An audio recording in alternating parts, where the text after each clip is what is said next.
guys, Melissa here again, and I want to talk to you about one of my time-saving tips, and that is setting time goals and objectives. You know, if you don't know how long something takes, there is no way you are going to be able to improve your best times on anything. So it's important first to know where you're at. Where you're going to start. If you're a brand new newbie, you are not going to be as quick as somebody who's got 14, 15 years of experience underneath their belt. So be a little bit patient with yourself, but know that's an area that you've got to work on.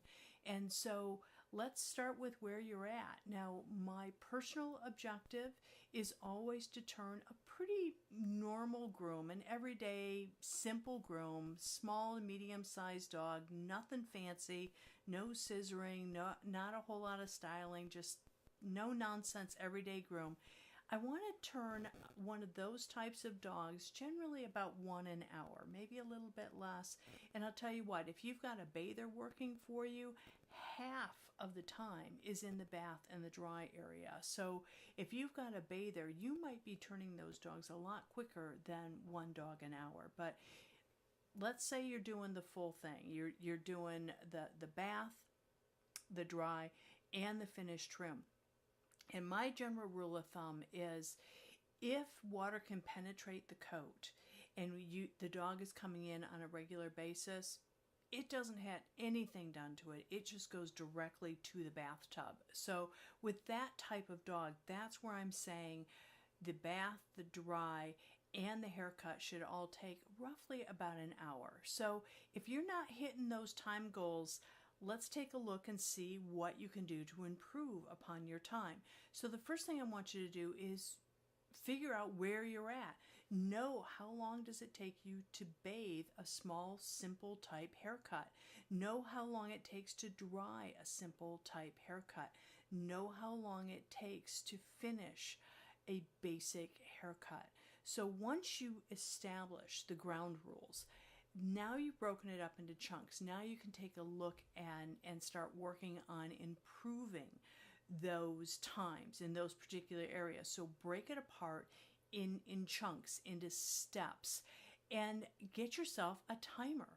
And it doesn't matter whether it be a kitchen egg timer, you know, one of those types with a dial and it turns and you hear it ticking off and bing, it goes off and you need to be done, or whether it's a digital timer, or you can even use your phone and set the timer on your phone. But time yourself, break it in chunks and time yourself, and always try to beat your best. So know how long it's going to take to do any procedure and then work really, really hard to beat your best time. And whenever you're working on beating your best time, you don't ever want to sacrifice quality or safety. So those are going to be really critical areas that, you know, you're not going to want to shave off 5 or 10 minutes. That's not what we're looking for. We're looking for just really small incremental steps to get better. Because once you start adding all of those little minutes and those seconds up, it's amazing how fast it adds up. And in no time, you're going to be able to be doing and turning those dogs in an hour. And, you know, if it's a bigger dog, if it's a fuzzy dog, no, you're not going to turn it in an hour. There's no way, or it's hard to turn a doodle, a big fuzzy doodle, in an hour, a big standard poodle in an hour. It's not going to happen. So I'm not talking about the big fuzzies. I am talking about your small, everyday, your Lhasas, your Shih Tzus, your mixed breeds, the dogs that are getting really basic, simple haircuts where you're being able to do most of it with clippers or guard work. And you can knock those dogs off pretty quickly.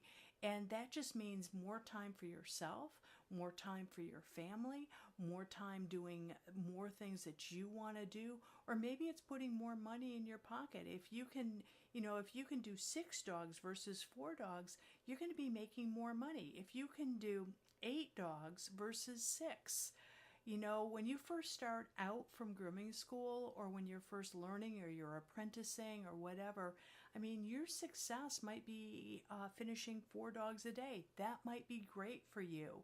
But know that as you work down the road, most professional pet stylists are working at a much quicker rate than that.